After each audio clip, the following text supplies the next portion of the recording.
The conference room buzzed with low chatter, the afternoon sun slanting through the blinds.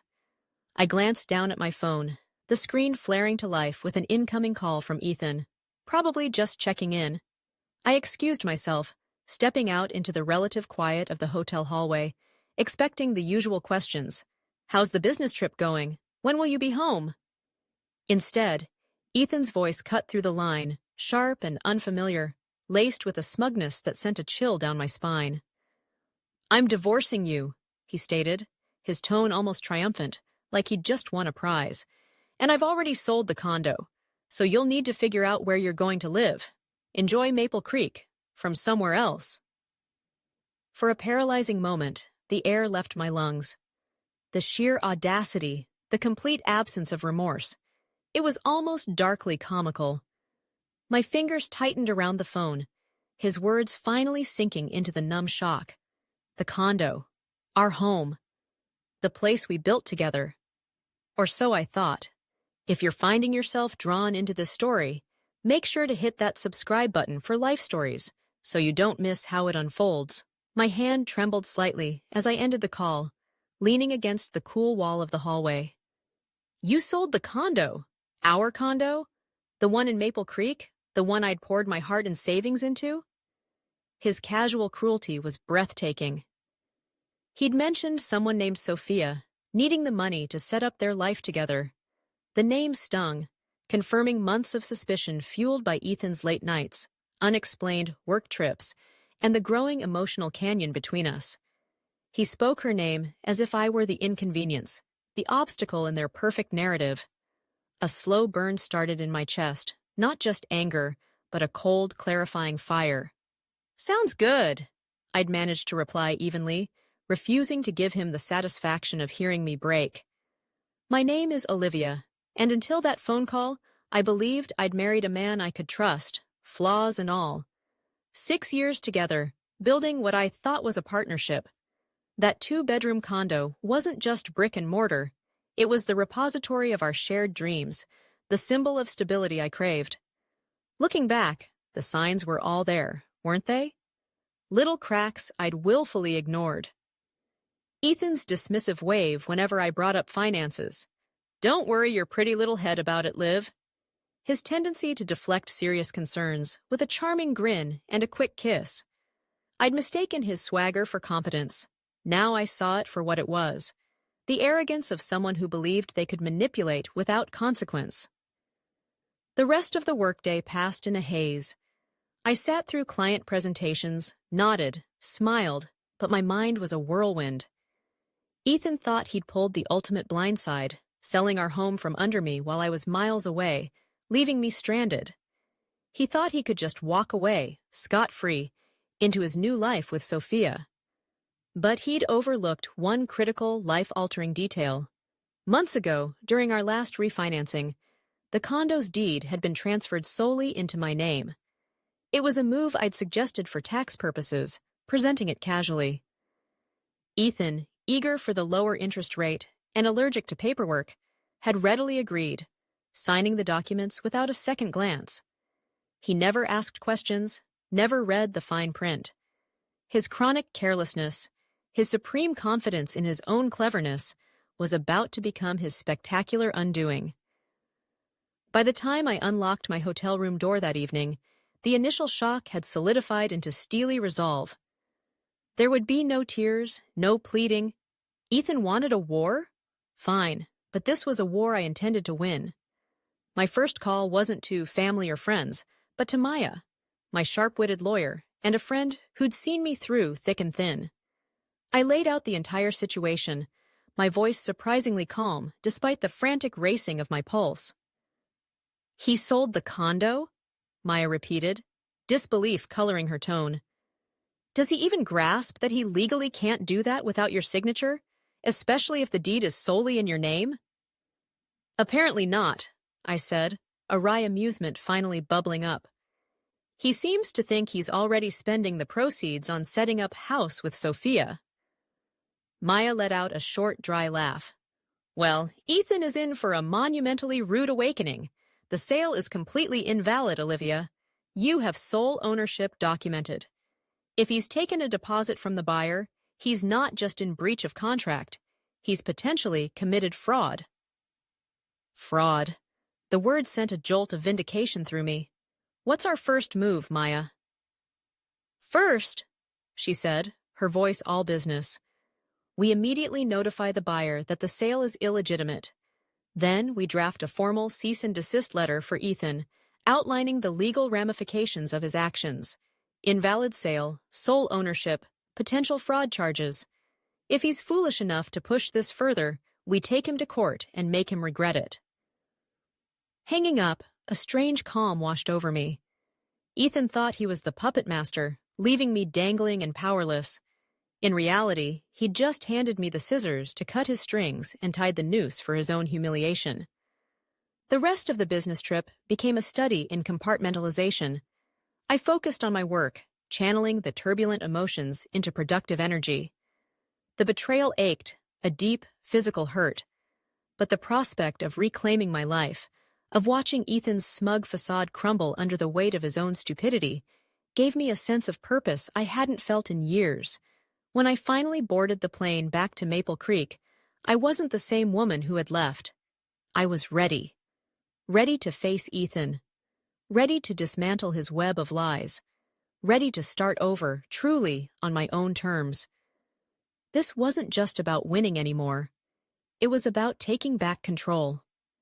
The flight home felt suspended in time, hours stretching out as I replayed Ethan's casual cruelty, his staggering arrogance. He hadn't even attempted subtlety, treating me like collateral damage in his quest for a new life. But instead of letting anger consume me, I channeled it into strategy, planning my moves with the cold precision Maya had instilled. He thought I was shattered, powerless. He had no idea I held all the cards, thanks to his own negligence. As the plane wheels touched down in Maple Creek, my first call, even before retrieving my luggage, was to Maya. "I'm back," I said, the noise of the baggage claim buzzing around me. "What's the latest?" "We've notified the buyer," Maya replied, her tone brisk and efficient. "They were, shall we say, less than pleased with Ethan. Shocked, actually. They're cooperating fully, which strengthens our position significantly." "And Ethan?" I asked, hefting my suitcase onto a cart. "The formal letter hit his inbox this morning," she confirmed.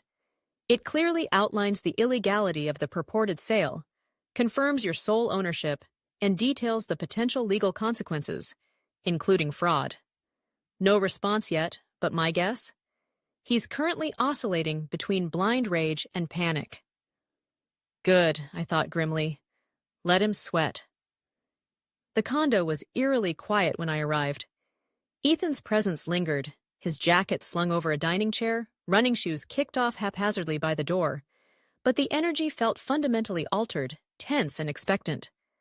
I set my suitcase down, taking a deep, steadying breath. The confrontation was inevitable. It was only a matter of time. Sure enough, Ethan burst through the door later that evening, his face flushed an angry red, phone clutched in his hand like a weapon. "What the hell is this, Olivia?" he yelled, waving his phone displaying Maya's email. "This letter! You're telling me I can't sell the condo? It's half mine!" I turned to face him, crossing my arms, keeping my voice level despite the pounding in my chest. "No, Ethan, it's not. The deed has been solely in my name for months now. You can't legally sell something you don't own." He froze, his expression a bizarre mix of confusion and sputtering rage. "What are you talking about? That's impossible!" I walked calmly to the filing cabinet where I'd stored our important documents, retrieved the official deed, and held it up for him to see. "Remember when we refinanced earlier this year, Ethan? To get that lower interest rate you were so keen on? I had the deed transferred entirely to my name then. You signed off on it. Or did you just skim the paperwork, like you always do when finances are involved?" For a beat, he was speechless, his eyes darting between the document and my face. Then, his features twisted into a familiar sneer. "You think you're so damn clever, don't you? This changes nothing. I already made a deal. You're going to look like an absolute fool when this whole thing blows up in your face." I held his gaze, unblinking. "The sale is already void, Ethan. The buyer knows." They've been informed the transaction is illegitimate, and frankly, they're furious with you. They're prepared to take legal action if their deposit isn't returned immediately. I took a deliberate step closer, lowering my voice slightly. Oh, and speaking of money, if you've spent even a single cent of that deposit, you're wading into much deeper, potentially criminal trouble. For the first time, his bluster faltered. A flicker of genuine fear crossed his face. You don't know what you're talking about, he muttered, finally breaking eye contact, looking anywhere but at me. Oh, I know exactly what I'm talking about, I countered, my voice steady and strong. For years, Ethan, you've treated me like I was naive, too trusting, or too stupid to notice your manipulations, your financial games. But guess what? I've been paying attention. And now, you get to deal with the consequences of your own actions. He started pacing the living room, running a hand through his hair, his frustration radiating off him. This is ridiculous. You're blowing this completely out of proportion. You can't just kick me out of here. I raised an eyebrow, the picture of calm control. Actually, Ethan, I can. Legally, this condo is mine, entirely mine. You can stay here for now, pack your things. Consider it the last courtesy I'm extending to you. Find somewhere else to live. But let me be absolutely crystal clear. I am not going anywhere. The next few days were a blur of escalating desperation from Ethan. His initial fury morphed into a pathetic cycle of frantic voicemails and texts. They swung wildly between tearful pleas for forgiveness. Liv, baby, I messed up. I know I did. Please just talk to me. And aggressive threats. You'll regret this, Olivia. You're ruining my life. I listened to none of them, deleting them with a detached click. My energy was reserved for moving forward, not engaging with his meltdown. Behind the scenes, Maya worked with ruthless efficiency, tying up every legal loose end. The prospective buyer, incensed at being duped and having their time wasted, formally rescinded their offer and demanded their deposit back immediately, adding another layer of pressure onto Ethan. Maya swiftly drafted the preliminary divorce paperwork. You're in an excellent position, Olivia, she assured me during one of our update calls, her confident tone a soothing balm. Ethan has absolutely no leverage. Between the voided sale, the proof of his deception, and the potential fraud charges still technically hovering, he'll have to cooperate fully if he wants to avoid an even bigger legal nightmare. Her words brought immense relief, but also a sharp pang of self-reproach. How had I allowed him to control so much of my life for so long? For years, I'd swallowed his dismissiveness, his arrogance, telling myself it wasn't worth the conflict, that this was just Ethan being Ethan. Now, seeing the wreckage clearly, I understood the true cost of my silence, the pieces of myself I'd chipped away to keep a semblance of peace. I was fiercely determined never to make that mistake again. That evening, my best friend Jessica came over, armed with takeout boxes and a determined glint in her eye. Operation De-Ethanize the Condo is a go, she announced, striking a pose in the doorway. We started boxing up his belongings, clothes, useless gadgets, sports memorabilia, stacking the boxes neatly in a corner of the living room, a tangible symbol of his eviction. So, how's Mr. Wonderful taking the news that he's not king of the castle anymore? Jessica asked, holding up one of Ethan's particularly gaudy golf shirts with a smirk. Not well, I admitted, a genuine laugh escaping me despite everything. He's still clinging to the delusion that he can somehow talk or bully his way back into control, but I'm not budging an inch. Good, she said firmly, tossing the shirt into a box marked Donate, maybe. He doesn't deserve an ounce of your energy, let alone your living space. I nodded, a wave of gratitude washing over me. For too long, I'd navigated the choppy waters of my marriage alone, shouldering the emotional weight and the financial anxieties while Ethan basked in the illusion of success he'd created. Now, having Jessica and Maya solidly in my corner, fighting for me, felt like finding solid ground after years adrift. It made all the difference. I wasn't just surviving this. With their help, I was actively reclaiming my power, piece by painful piece. The final act of Ethan's self-destruction, though I didn't know it yet, was just around the corner. The final piece of my unintentional but perfectly executed plan fell into place a few days later. I was sitting at the dining table, sorting through mail, when the key turned in the lock. Ethan walked in, but he wasn't alone. Trailing him, looking around with an air of smug appraisal, was Sophia. Her arm was looped possessively through his, and she surveyed the condo as if mentally redecorating. "So this is the place," Sophia said, her voice dripping with a saccharine entitlement that grated on my nerves. "It has potential, I suppose. Needs a woman's touch."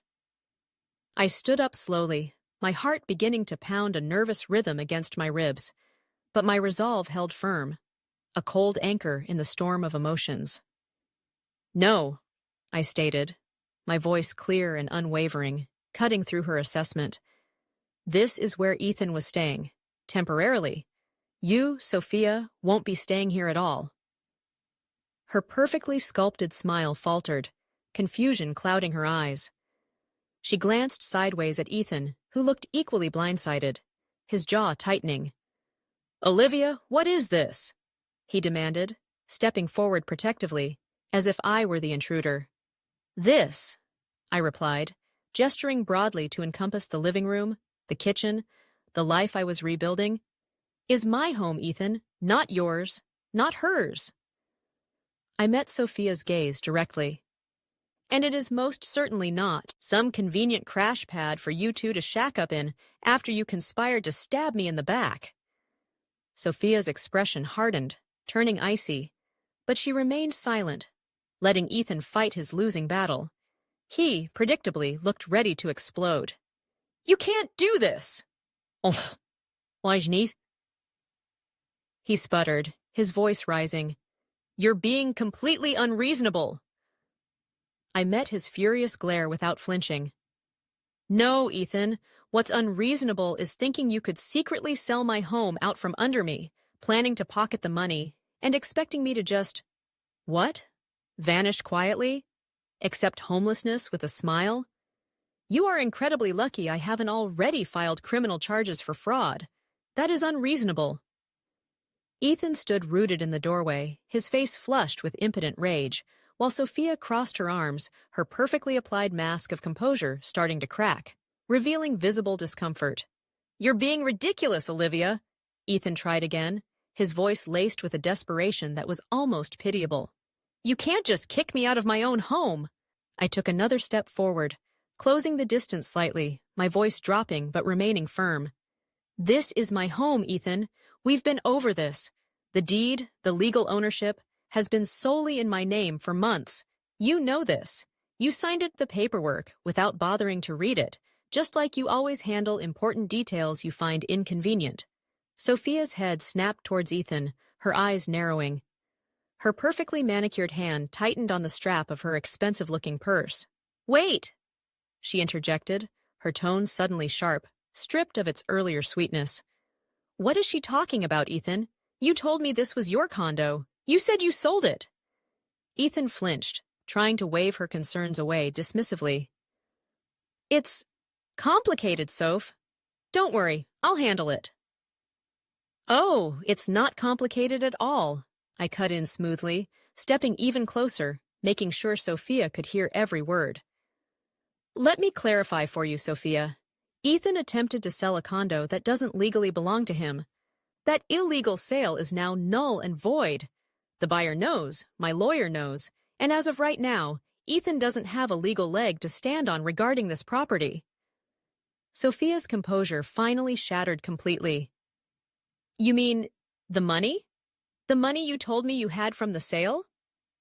Her voice rose, hitting a shrill note. "Oh my God, Ethan, did you lie about that too?" "Nicole, Sophia, let me explain," Ethan pleaded, holding his hands up placatingly. But she wasn't listening. "No!" I interrupted again, my voice cold and precise. "Allow me to explain fully. Ethan tried to sell this condo behind my back, intending to steal the proceeds and leave me with absolutely nothing. What he disastrously failed to realize was that I secured sole ownership months ago during a refinance he barely paid attention to. So, not only did his pathetic scheme fail, But he also committed fraud by misrepresenting himself as the owner to the buyer, and likely to you. Sophia's mouth opened and closed, resembling a fish gasping for air on dry land. Fraud? She whispered, instinctively taking a step away from Ethan, as if his deceit were contagious. Are you serious? Deadly serious, I confirmed, crossing my arms, and I am fully prepared to press those charges if he doesn't have all his belongings out of my home by the end of today. Ethan's carefully constructed facade finally crumbled into dust. The arrogance, the anger, the bluster, all gone, replaced by raw panic. You can't do this, Olivia, he choked out, his voice pleading, cracking with desperation. Please, we've been together for 6 years. You can't just throw me out like this. I looked him straight in the eye. Any lingering softness hardened into steel. You threw me out the moment you made that phone call, Ethan. You told me you were divorcing me, sold my home, and then laughed about me having to find somewhere else to live. You didn't just betray me. You actively tried to ruin me. So don't you dare stand there now and play the victim. Sophia took another hasty step back, her eyes wide, darting between us as if watching a car crash unfold. This is insane, she muttered, clutching her designer purse like a shield. You didn't tell me any of this, Ethan. You swore you had everything under control. He turned to her, desperation etched onto every feature. Sophia, please, I can fix this. I just need... She cut him off sharply with a raised hand, her voice dripping with contempt. Don't! Just don't! I am not getting dragged down with your sinking ship. Without another word, without even a backward glance at the man she'd supposedly started a new life with, Sophia turned on her heel and stormed out of the condo, the sharp click of the door echoing in the sudden silence. Ethan stood there, utterly stunned, watching the door that had just slammed shut on his future. I couldn't suppress a small, grim smile. Looks like you're on your own now, Ethan, I said quietly, turning back to face his wreckage. So, let's talk about what happens next. He slumped onto the sofa, the fight completely drained from him, burying his face in his hands. Olivia, please, he mumbled into his palms. I screwed up, okay? I know that, monumentally, but you don't have to do this. Not like this. You're right, I conceded, walking to the kitchen counter, where I'd left the folder Maya had prepared. I picked it up and placed it firmly on the coffee table in front of him. I don't have to do this, but I'm choosing to. This, I tapped the folder, is the divorce paperwork. Maya has already drafted everything. My suggestion? Sign it quickly and cleanly. The sooner you do, the sooner we can both attempt to move on from this disaster you created. He stared at the folder as if it were venomous, his face pale and drawn. You really hate me that much? He whispered. I let out a short, bitter laugh. Hate you? No, Ethan. Honestly, I mostly feel sorry for you. You had a partner who, despite your flaws, loved you. You had a home we were building, or I thought we were. You threw it all away for, what, an affair? A fleeting ego boost? You couldn't see past your own reflection long enough to value anything real. I stood tall, my heart pounding, but my voice steady. I want you out of here by the end of the day. Pack your things, figure out where you're going. This is the absolute last shred of grace you will receive from me. He opened his mouth, perhaps to argue one last time, but then seemed to deflate, his shoulders slumping in utter defeat. Fine, he muttered, avoiding my eyes. I'll go. Good, I replied curtly, walking towards the door he'd soon be exiting permanently. And don't even think about trying any more stunts. Maya is handling everything from here on out. The next time you cross a line, I won't hesitate. The courts can deal with you. As I held the door open, Ethan slowly pushed himself up from the couch, grabbing his coat from the chair where he'd tossed it earlier. He didn't look at me as he walked past, his footsteps heavy with the weight of his failure. For a fleeting moment, a pang of sadness hit me. Not for him, but for the life we could have had, the potential squandered by his choices, by the man he turned out to be instead of the one I thought I married. But the moment passed as quickly as it came. instantly replaced by an overwhelming wave of pure, unadulterated relief. I closed the door firmly behind him, listening for the click. Then, I slid the deadbolt home and engaged the chain lock, secured with the brand new keys I'd had made just yesterday. This was my home now, mine alone. And no one, especially not Ethan, was ever going to take it away from me again. The silence that settled in the condo after Ethan left wasn't empty. It was expansive. For the first time in what felt like forever, I could finally breathe deeply, the air clean and light, no longer thick with his entitlement or the suffocating weight of his lies. It was just me, the quiet hum of Maple Creek outside my window, and the profound realization that I had won. Not just against Ethan, but against the years of self-doubt, against the quiet voice that whispered I wasn't strong enough to stand on my own. Jessica arrived later with celebratory takeout and wine, and we toasted to fresh starts and hard-won victories. Rearranging the furniture, filling the space with my things that reflected my taste and brought me joy, wasn't just redecorating. It was an act of reclaiming myself. The divorce finalized smoothly. A clean break facilitated by Ethan's lack of options and Maya's legal prowess. Looking back, Ethan's betrayal, as devastating as it was, became an unexpected catalyst. It forced me to confront the compromises I'd made, the parts of myself I'd diminished to fit into his world. His arrogance was his downfall, but my quiet strength, unearthed and finally embraced, became my salvation. The lessons learned were invaluable. Trust your intuition. Those little red flags often signal bigger problems. Never underestimate your own worth, or allow someone else to define it for you. And most importantly, find the courage to stand up for yourself, even when it's terrifying, because reclaiming your power and your peace is the ultimate victory. This wasn't just the end of a marriage. It was the true beginning of my life, lived on my own terms. Thank you for joining us on this journey today at Lifestories1. If Olivia's story resonated with you, or if you believe in the power of finding strength in adversity, please hit that like button and subscribe to our channel for more inspiring stories. We all face challenges, but it's how we rise from them that truly defines us.